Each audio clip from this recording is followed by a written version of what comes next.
ಪ್ರಜ್ವಲ್ ರೇವಣ್ಣ ಕೇಸಿಗೆ ಸಂಬಂಧಿಸಿದಂತೆ ಈಗೊಂದು ಅಪ್ಡೇಟ್ ಸಿಗ್ತಾ ಇದೆ. ಪ್ರಜ್ವಲ್ ರೇವಣ್ಣ ಅವರ ಕಸ್ಟಡಿ ಅವಧಿ ಇವತ್ತಿಗೆ ಅಂತ್ಯ ಆಗಿತ್ತು. ಅವರನ್ನ ನ್ಯಾಯಾಧೀಶರ ಮುಂದೆ ಹಾಜರುಪಡಿಸಲಾಯಿತು. ಈ ವೇಳೆ ಅವರನ್ನ ಮತ್ತೆ 4 ದಿನಗಳ ಕಾಲ ಎಸ್ಐಟಿ ಕಸ್ಟಡಿಗೆ ಒಪ್ಪಿಸಲಾಗಿದೆ. ಎಸ್ಐಟಿ ಕಸ್ಟಡಿ ಕೊಟ್ಟಿದೆ 42ನೇ ಎಸಿಎಂಎಂ ನ್ಯಾಯಾಲಯ. ಆರೋಪಿ ಪ್ರಜ್ವಲ್ ರೇವಣ್ಣ ಅವರ ಕಸ್ಟಡಿ ಅಂತ್ಯವಾದಂಥ ಕಾರಣಕ್ಕಾಗಿ ಇವತ್ತು ನ್ಯಾಯಾಧೀಶರ ಮುಂದೆ ಹಾಜರುಪಡಿಸಲಾಯಿತು. ನ್ಯಾಯಾಧೀಶರು ಅವರನ್ನ ಮತ್ತೆ 4 ದಿನದ ಕಸ್ಟಡಿಗೆ ಎಸ್ಐಟಿಗೆ ಒಪ್ಪಿಸಿದ್ದಾರೆ.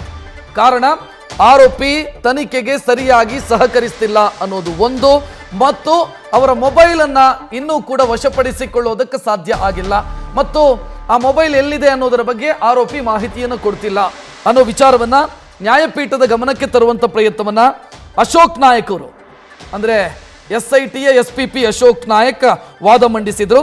ಇನ್ನು ಯಾಕಾಗಿ ಆರೋಪಿಯನ್ನ ಮತ್ತೆ ಹೆಚ್ಚುವರಿ ಕಸ್ಟಡಿ ಕೇಳ್ತಿದ್ದಾರೆ SIT ಅವರು ಅನ್ನೋದಕ್ಕೆ ಇವರು ಕಾರಣ ಏನು ಕೊಟ್ಟರು, ಆ ಕಾರಣ ಕನ್ವಿನ್ಸಿಂಗ್ ಅಂತ ಅನಿಸಿದ್ರಿಂದ ನ್ಯಾಯಾಧೀಶರು ಮತ್ತೆ ಆರೋಪಿ ಪ್ರಜ್ವಲ್ ರೇವಣ್ಣ ಅವರನ್ನ 4 ದಿನಗಳ ಕಾಲ ಕಸ್ಟಡಿಗೆ ಕೊಡಲಾಗಿದೆ.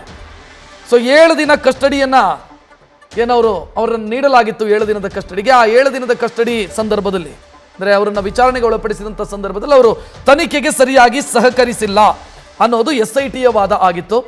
SIT ಮನವಿಯನ್ನು ಪುರಸ್ಕರಿಸಿ ಕಸ್ಟಡಿಗೆ ಕೊಡಲಾಗಿದೆ. ಈ ಬಗ್ಗೆ ಹೆಚ್ಚಿನ ಡೀಟೇಲ್ ನೀಡೋದಕ್ಕೆ ನಮ್ಮ ಪ್ರತಿನಿಧಿ ವಿಷ್ಣು ಪ್ರಸಾದ್ ಫೋನ್ ಸಂಪರ್ಕದಲ್ಲಿ. ವಿಷ್ಣು ಪ್ರಸಾದ್, ಹೆಚ್ಚಿನ ಡೀಟೇಲ್ ಏನು ಕೊಡ್ತೀರಿ ಇದಕ್ಕೆ ಸಂಬಂಧಿಸಿ? ಖಂಡಿತ ರಕ್ಷತ್, ಈಗ ಪುನಃ ದಿನ ಕಸ್ಟಡಿಗೆ ಕೊಡುವಂತಹ ಕೆಲಸವನ್ನ ಕೋರ್ಟ್ ಮಾಡಿರುವಂತದ್ದು. ಅದರಲ್ಲಿ ಪ್ರಮುಖವಾಗಿ ನ್ಯಾಯಾಧೀಶರಾಗಿರುವಂತಹ ಶಿವಕುಮಾರ್ ಅವರು ಈ ಒಂದು ಆದೇಶವನ್ನು ಮಾಡಿದ್ದಾರೆ.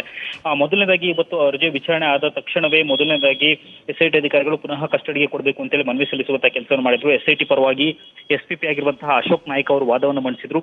ಅರ್ಜಿ ವಿಚಾರಣೆ ಆರಂಭದಲ್ಲೇ ಅವ್ರನ್ನ ಕಸ್ಟಡಿಗೆ ಕೊಡಬೇಕು ಅಂತೇಳಿ ಮನವಿ ಸಲ್ಲಿಸುವಂತ ಕೆಲಸ ಆಯಿತು. ಕಾರಣ ಏನಂತಂದ್ರೆ, ಪ್ರಕರಣಕ್ಕೆ ಸಂಬಂಧಪಟ್ಟಂತೆ ಆರೋಪಿ ತನಿಖೆಗೆ ಸರಿಯಾಗಿ ಸಹಕರಿಸ್ತಿಲ್ಲ, ತಾವು ಕೇಳಿದಂತಹ ಪ್ರಶ್ನೆಗೆ ಸರಿಯಾಗಿ ಉತ್ತರವನ್ನು ಕೊಡ್ತಿಲ್ಲ, ಸಂತ್ರಸ್ತರ ಬಗ್ಗೆ ಕೇಳಿದಂತಹ ಸಂದರ್ಭದಲ್ಲಿ ಅವ್ರು ಯಾರಿಗೂ ನನ್ಗೆ ಗೊತ್ತಿಲ್ಲ, ನಾನೇನು ಕೃತ್ಯ ಮಾಡಿಲ್ಲ ಅನ್ನೋ ಒಂದು ಪಾಯಿಂಟ್ ಅನ್ನ ಆರೋಪಿ ಹೇಳ್ತಾ ಹೋಗ್ತಿದ್ದಾರೆ. ಅದರ ಜೊತೆಗೆ ಆರೋಪಿಯ ಸ್ವಂತಹ ಮೊಬೈಲ್ ಏನಿತ್ತು, ಆ ಮೊಬೈಲ್ ಅನ್ನ ಸಾಕ್ಷಿ ನಾಶ ಮಾಡುವಂತ ಕೆಲಸವನ್ನು ಮಾಡಿದರೆ ಆ ಮೊಬೈಲ್ ಅನ್ನ ಇಲ್ಲಿ ತನಕ ನಮಗೆ ಕೊಟ್ಟಿಲ್ಲ, ಹೀಗಾಗಿ ಆತ ನಮಗೆ ಕಸ್ಟಡಿಗೆ ಬೇಕು, ಅದ್ರ ಬಗ್ಗೆ ಎನ್ಕ್ವೈರಿ ಮಾಡಬೇಕು ಅಂತ ಕೇಳ್ತಾ ಇದ್ದಾರೆ. ಜೊತೆಗೆ ಇನ್ನೊಂದು ಪ್ರಮುಖ ಅಂಶ ಏನಂತಂದ್ರೆ, ಆರೋಪಿ ಅಬ್ರಾಡ್ಗೆ ಹೋದಂತಹ ಸಂದರ್ಭದಲ್ಲಿ ಆರೋಪಿಗೆ ಇಲ್ಲಿಂದ ಕೆಲವೊಂದಷ್ಟು ಮಂದಿ ಫಂಡ್ ಮಾಡಿರುವಂತಹ ಮಾಹಿತಿ ನಮಗಿದೆ. ಅದ್ರ ಬಗ್ಗೆ ಆರೋಪಿಯಿಂದ ನಾವು ವಿಚಾರಣೆ ಮಾಡುವಂತ ಸಂದರ್ಭದಲ್ಲಿ ಕೇಳಿದ್ದಕ್ಕೆ ಆತ ಉತ್ತರವನ್ನು ಕೊಡ್ತಿಲ್ಲ, ಮತ್ತೆ ಫಂಡ್ ಆಗಿರೋದಕ್ಕೆ ಸ್ಪಷ್ಟನೆಯನ್ನ ಕೊಡ್ತಿಲ್ಲ.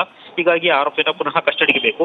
ಮತ್ತೆ ನಮಗೆ ಕೊಟ್ಟಿದ್ದಂತಹ 6 ದಿನಗಳ ಕಸ್ಟಡಿಯಲ್ಲಿ 7 ದಿನಗಳ ಕಸ್ಟಡಿ ವಿಚಾರಣೆಯ ಸಂದರ್ಭದಲ್ಲಿ ಆತ ಹೊಟ್ಟೆ ನೋವನ್ನು ಕಾರಣವನ್ನು ಕೊಟ್ಕೊಂಡು ಸುಮಾರು ಟೈಮ್ ಪಾಸ್ ಮಾಡುವಂತ ಕೆಲಸವನ್ನು ಮಾಡಿದ್ರೆ, ನಮಗೆ ಕೊಟ್ಟಂತಹ ಸಮಯಾವಕಾಶ ನಮಗೆ ಸಾಕಾಗ್ಲಿಲ್ಲ ಅನ್ನುವಂಥದ್ದನ್ನ ಅಶೋಕ್ ನಾಯ್ಕ ಅವರು ವಾದ ಮಂಡಿಸುವಂತಹ ಕೆಲಸವನ್ನು ಕೂಡ ಮಾಡಿದ್ರು. ಇದಕ್ಕೆ ಪ್ರಜ್ವಲ್ ರೇವಣ್ಣ ಪರವಾಗಿ ಇವತ್ತು ಖ್ಯಾತ ವಕೀಲರಾಗಿರುವಂತಹ ಸೀನಿಯರ್ ಕೌನ್ಸಿಲ್ ಟಾಮಿ ಸೆಬಾಸ್ಟಿನ್ ಅವರು ವಿಚಾರಣೆ ವೇಳೆಯಲ್ಲಿ ಹಾಜರಾಗಿದ್ರು. ಈ ವೇಳೆಯಲ್ಲಿ ಅವರು ಕೆಲವೊಂದಷ್ಟು ಪ್ರಶ್ನೆಗಳಿಗೆ ಅವರು ಅಲ್ಲಿಂದ ಕೌಂಟರ್ ಮಾಡುವಂತ ಕೆಲಸವನ್ನು ಮಾಡಿದ್ರು. ಆರೋಪಿಯ ಫಂಡಿಂಗ್ ವಿಚಾರಕ್ಕೆ ಸಂಬಂಧಪಟ್ಟಂತೆ ಇಲ್ಲಿ ಉಲ್ಲೇಖ ಮಾಡುವಂತ ಕೆಲಸವನ್ನು ಮಾಡ್ತಾರೆ. ಆದ್ರೆ ಆರೋಪಿ FIR ದಾಖಲಾಗೋದಕ್ಕಿಂತ ಮುಂಚೆನೆ ವಿದೇಶಕ್ಕೆ ಹೋಗಿದ್ದು. ಈ ವೇಳೆಯಲ್ಲಿ ಸಾಕಷ್ಟು ಹಣವನ್ನು ಕೂಡ ಅವರು ತೆಗೆದುಕೊಂಡು ಹೋಗಿದ್ರು. ಅವರ ಹಣವನ್ನೇ ಅವರು ಖರ್ಚು ಮಾಡುವಂತ ಕೆಲಸ ಆಗಿದೆ ವಿನಃ ಅವರಿಗೆ ಯಾರು ಕೂಡ ಫಂಡಿಂಗ್ ಮಾಡಿಲ್ಲ. ಈ ಫಂಡಿಂಗ್ ಅನ್ನೋ ಪ್ರಶ್ನೆ ಇಲ್ಲಿ ಉದ್ಭವಿಸುವುದಿಲ್ಲ. ಜೊತೆಗೆ SIT ಅಧಿಕಾರಿಗಳಿಗೆ ಈ ರೀತಿ ಫಂಡಿಂಗ್ ಆಗುವಂಥದ್ದು, ಅಂದ್ರೆ ವಿದೇಶಕ್ಕೆ ಹಣ ಕಳಿಸುವಂತಹ ವಿಚಾರಕ್ಕೆ ಸಂಬಂಧಪಟ್ಟಂತೆ ತನಿಖೆ ಮಾಡುವಂತಹ ಅವರಿಗೆ ವ್ಯಾಪ್ತಿ ಇಲ್ಲ, ಜುಡಿಶಿಕ್ಷನ್ ಬರೋದಿಲ್ಲ ಅನ್ನೋ ಒಂದು ಪಾಯಿಂಟ್ ಅನ್ನು ಅವರು ಉಲ್ಲೇಖವನ್ನು ಮಾಡುವಂತ ಕೆಲಸವನ್ನು ಮಾಡಿದ್ರು. ಇದಾದ ಬಳಿಕ ಪುನಃ ಅಶೋಕ್ ನಾಯ್ಕ ಅವರು ವಾದ ಮಂಡಿಸುವಂತ ಸಂದರ್ಭದಲ್ಲಿ ಆರೋಪಿ ಅನೇಕ ವಿಚಾರಗಳಿಗೆ ಸಂಬಂಧಪಟ್ಟಂತೆ ನಮಗೆ ಸಹಕರಿಸ್ತಾ ಇಲ್ಲ, ಜೊತೆಗೆ ಪ್ರತಿ ಬಾರಿಯೂ ಕೂಡ ಕೇಳಿದಂತಹ ಪ್ರಶ್ನೆಗಳಿಗೆ ಉತ್ತರ ಕೊಡೋದಿಲ್ಲ, ಯಾವಾಗಲೂ ಪ್ರಶ್ನೆ ಮಾಡುವಂತಹ ಸಂದರ್ಭದಲ್ಲಿ ಹೊಟ್ಟೆ ನೋವು ಅಂತೇಳಿ ಸಮಯಾವಕಾಶ ತೆಗೆದುಕೊಂಡು ಕೂತ್ಕೊಳ್ಳುವಂತ ಕೆಲಸ ಮಾಡ್ತಾರೆ. ಹಿಂಗಾಗಿ ನಮಗೆ ಕಸ್ಟಡಿಗೆ ಪುನಃ ಬೇಕು ಅಂತ ವಾದ ಮಂಡಿಸಿದ್ರು. ಸದ್ಯ SIT ವಾದವನ್ನ ಪುರಸ್ಕರಿಸುವಂತಹ ನ್ಯಾಯಾಲಯ ಈಗ 4 ದಿನಗಳ ಕಾಲ ಅವರಿಗೆ ಕಸ್ಟಡಿ ಕೊಡುವಂತ ಕೆಲಸವನ್ನು ಮಾಡಿದೆ. ಅಂದ್ರೆ ಸೋಮವಾರ ತನಕ ಈಗ SIT ಕಸ್ಟಡಿಗೆ ರೇವಣ್ಣನವ್ರನ್ನ ಕೊಡುವಂತಹ ಕೆಲಸವನ್ನ ಕೋರ್ಟ್ ಮಾಡಿದೆ. ವಿಷ್ಣು ಪ್ರಸಾದ್, ಈ ಹಿಂದೆ ರೇವಣ್ಣ ಅವರು ಕಸ್ಟಡಿಯಲ್ಲಿದ್ದಾಗಲೂ ಕೂಡ ಇದೇ ಆರೋಪವನ್ನು SIT ನ್ಯಾಯಪೀಠದ ಮುಂದೆ ಮಾಡಿತ್ತು. ಅಂದ್ರೆ ಆ ಆರೋಪಿಯು ಕೂಡ ಕಸ್ಟಡಿಯಲ್ಲಿ ತನಿಖೆಗೆ ಸಹಕರಿಸ್ತಿಲ್ಲ, ಹೊಟ್ಟೆ ನೋವು ಅಂತ ಹೇಳ್ತಿದ್ದಾರೆ ಅನ್ನೋ ವಿಚಾರ ಪ್ರಸ್ತಾಪ ಆಗಿತ್ತು. ಈಗ ಅವರ ಪುತ್ರನೂ ಕೂಡ ಹೊಟ್ಟೆ ನೋವು ಅಂತ ಹೇಳ್ತಿದ್ದಾರೆ ಅಂತಂದ್ರೆ SIT ಮಾಡ್ತಾ ಇರುವಂತ ಆರೋಪವೇ ನಿಜ ಅಂತ ಭಾವಿಸಿದ್ರೆ ಇದು ಪ್ಲಾನ್ಡ್ ಹಂಗಿದ್ರೆ?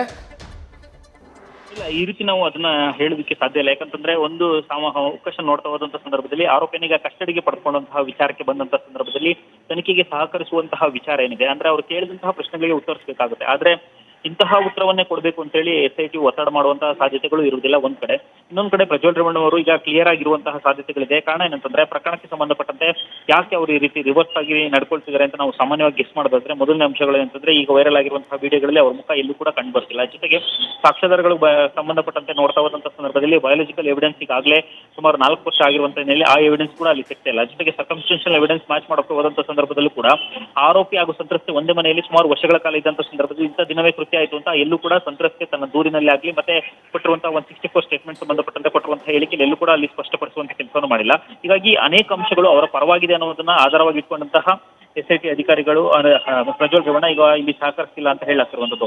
ಇನ್ನು ಹೊಟ್ಟೆ ನೋವು ಅನ್ನೋ ವಿಚಾರಕ್ಕೆ ಸಂಬಂಧಪಟ್ಟಂತೆ ನೋಡೋದಾದ್ರೆ ಅದು ಅವರ ಸ್ಟ್ರಾಟಜಿ ಇರ್ಬೋದು. ಯಾಕಂತಂದ್ರೆ ಇವರು ಕೇಳುವಂತಹ ಅನೇಕ ಪ್ರಶ್ನೆಗಳಿಗೆ ಉತ್ತರವನ್ನ ಕೊಡದಲೇ ತಪ್ಪಿಸಿಕೊಳ್ಳೋದಕ್ಕೆ ಒಬ್ಬ ಆರೋಪಿ ಮಾಡುವಂತಹ ಸಾಮಾನ್ಯ ಸ್ಟ್ರಾಟಜಿ ಆಗಿರುತ್ತೆ. ಜೊತೆಗೆ ಫೋನ್ ಕೊಡುವಂತಹ ವಿಚಾರಕ್ಕೆ ಸಂಬಂಧಪಟ್ಟಂತೆ ಇಲ್ಲಿ ಪ್ರಜ್ವಲ್ ರೇವಣ್ಣ ಕೊಟ್ಟಿರುವಂತಹ ಉತ್ತರವನ್ನು ಕೂಡ ಇಲ್ಲಿ SIT ಅಧಿಕಾರಿಗಳು ಉಲ್ಲೇಖ ಮಾಡುವಂತ ಕೆಲಸವನ್ನು ಮಾಡಿದ್ರು. ಆರೋಪಿ ತನ್ನ ಫೋನ್ ಅನ್ನು ಬಳಕೆ ಮಾಡ್ತಿಲ್ಲ, ಬದಲಾಗಿ ಅವರ PA ಫೋನ್ ಅನ್ನು ಬಳಕೆ ಮಾಡ್ಕೊಂಡು ಅವ್ರು ಯೂಸ್ ಮಾಡ್ತಿದ್ರು ಅನ್ನೋ ಒಂದು ಪಾಯಿಂಟ್ ಅನ್ನು ಉಲ್ಲೇಖ ಮಾಡ್ತಾರೆ. ಅಂದ್ರೆ ಈ ಮೂಲಕ ನೋಡೋದಾದ್ರೆ ಎಲ್ಲೋ ಒಂದ್ ಕಡೆ SIT ಅಧಿಕಾರಿಗಳ ತನಿಖೆಗೆ ಸಹಕರಿಸಿರುವಂತಹ ಆರೋಪಕ್ಕೆ ಪುಷ್ಟಿ ಕೊಡುವಂತಹ ಅಂಶಗಳು ಒಂದ್ ಕಡೆ ಆದ್ರೆ, ಇನ್ನೊಂದ್ ಕಡೆ ಆರೋಪಿ ತನಿಖಾಧಿಕಾರಿಗಳು ಪೊಲೀಸರು ಕೇಳಿದಂತಹ ಎಲ್ಲಾ ಪ್ರಶ್ನೆಗಳಿಗೆ ಉತ್ತರ ಕೊಡಬೇಕು ಅಂತೇನಿಲ್ಲ. ಅವರು ಅವ್ರ ಸ್ಟ್ರಾಟಜಿನ ಮೇಂಟೈನ್ ಮಾಡಬಹುದು. ಜೊತೆಗೆ ಕೆಲವೊಂದಷ್ಟು ಕಡೆಯಿಂದ ಅವರು ತಪ್ಪಿಸಿಕೊಳ್ಳುವಂತಹ ಪ್ರಯತ್ನವನ್ನು ಕೂಡ ಮಾಡಬಹುದು. ಈ ಹಂತದಲ್ಲಿ ಪ್ರಜ್ವಲ್ ರೇವಣ್ಣ ಅವರು ಅವರ ಪರವಾಗಿ ಏನೋ ಅವರ ಪರವಾಗಿ ಒಂದು ಸೇಫ್ ಗಾರ್ಡ್ ನ ಪ್ಲೇ ಮಾಡ್ತಿದ್ದಾರೆ ಅನ್ನೋದು ಮೇಲ್ನೋಡಿ ಕಂಡು ಬರುವಂತದ್ದು. ಸರಿ ವಿಷ್ಣು ಪ್ರಸಾದ್, ಈಗ ಆರೋಪಿ ತನಿಖೆಗೆ ಸಹಕರಿಸ್ತಾ ಇಲ್ಲ ಮತ್ತು ಆರೋಪಿ ಹೊಟ್ಟೆ ನೋವು ಅಂತ ಹೇಳ್ತಿದ್ದಾರೆ ಅಂತ ಆದ್ರೆ ಮತ್ತೆ 4 ದಿನ ಕಸ್ಟಡಿಯಲ್ಲಿ ಏನ್ ಮಾಡ್ತಾರೆ ಹಂಗಿದ್ರೆ SIT? ಏನು ಅವರ ಮುಂದಿರುವಂತ ದಾರಿ ಏನು ಹಂಗಿದ್ರೆ? ಈಗ ಅದಕ್ಕೆ ಸಂಬಂಧಪಟ್ಟಂಗೆ ನೋಡೋದಾದ್ರೆ ಈಗಾಗಲೇ ಅವ್ರ ಫೋನ್ ಸಿಕ್ಕಿಲ್ಲ ಅನ್ನೋ ವಿಚಾರಕ್ಕೆ ಸಂಬಂಧಪಟ್ಟಂತೆ ಈಗಾಗಲೇ ಪ್ರಜ್ವಲ್ ರೇವಣ್ಣ ಅವರು ಹಿಂದಿನ ಮೆನ್ಷನ್ ಮಾಡಿರುವಂತದ್ದು ಕಳೆದ 8 ತಿಂಗಳ ಹಿಂದೆನೆ ನನ್ನ ಫೋನ್ ಕಳೆದೋಗಿದೆ ಅಂತ ಹೇಳಿ ಹೊಳೆನರಸೀಪುರ ಪೊಲೀಸ್ ಸ್ಟೇಷನ್ ಅಲ್ಲಿ FIR ರಿಜಿಸ್ಟರ್ ಮಾಡುವಂತ ಕೆಲಸವನ್ನು ಮಾಡಿದ್ರೆ ಆ ಒಂದು ಸ್ಟ್ಯಾಂಡ್ ಅನ್ನ ಇವರು ಪ್ರಜ್ವಲ್ ರೇವಣ್ಣ ಪ್ಲೇ ಮಾಡಿದ್ರೆ ಈಗ ಇನ್ನೊಂದು ಮೊಬೈಲ್ ಸಿಕ್ಕಿರುವಂತದ್ದು. ಅಂದ್ರೆ ಅದ್ರ ಪ್ರಮುಖವಾಗಿ ಇನ್ನೋರ್ವ ಆರೋಪಿನ ಬಂಧಿಸಿ ಆತನ ಫೋನ್ ಸೀಸ್ ಮಾಡಿದಂತ ಸಂದರ್ಭದಲ್ಲಿ ಕೆಲವೊಂದಷ್ಟು ವಿಡಿಯೋ ಸಾಕ್ಷ್ಯಾಧಾರಗಳು ಸಿಕ್ಕಿದೆ. ಆ ಸಾಕ್ಷ್ಯಾಧಾರಗಳಿಗೆ ಸಂಬಂಧಪಟ್ಟಂತೆ ಆತನ ಮುಂದಿಟ್ಟು ಇದರಲ್ಲಿ ಇರುವಂತಹ ವ್ಯಕ್ತಿ ನೀವೇನಂತ ಕೇಳಿದಂತ ಸಂದರ್ಭದಲ್ಲಿ ಆತ ಇಲ್ಲ ಅಂತ ಹೇಳ್ತಿರುವಂತದ್ದು. ಈ ಒಂದು ಅಂಶ ಒಂದ್ ಕಡೆ ಆದ್ರೆ, ಇನ್ನೊಂದ್ ಕಡೆ ಈಗ ಬೇರೆ ಸಾಕ್ಷಿಗಳ ಅಂದ್ರೆ SIT ಹೇಳ್ತಿರುವಂತದ್ದು ಬೇರೆ ಪ್ರಮುಖ ಸಾಕ್ಷಿಗಳೇನಿದ್ರೆ ಆ ಸಾಕ್ಷಿಗಳನ್ನ ಇವರು ಮುಂದೆ ಇಟ್ಕೊಂಡು ಮುಖಾಮುಖಿ ಪ್ರಶ್ನೆ ಮಾಡುವಂತಹ ಸಾಧ್ಯತೆಗಳಿದೆ. ಅದಾದ ಬಳಿಕ ವಿಚಾರಣೆ ಮುಂದುವರಿಸ್ತಾರೆ. ನ್ಯೂಸ್ ಫಸ್ಟ್ ನಿರ್ಭೀತಿಯಿಂದ ನಿಮ್ಮ ಪರವಾಗಿ.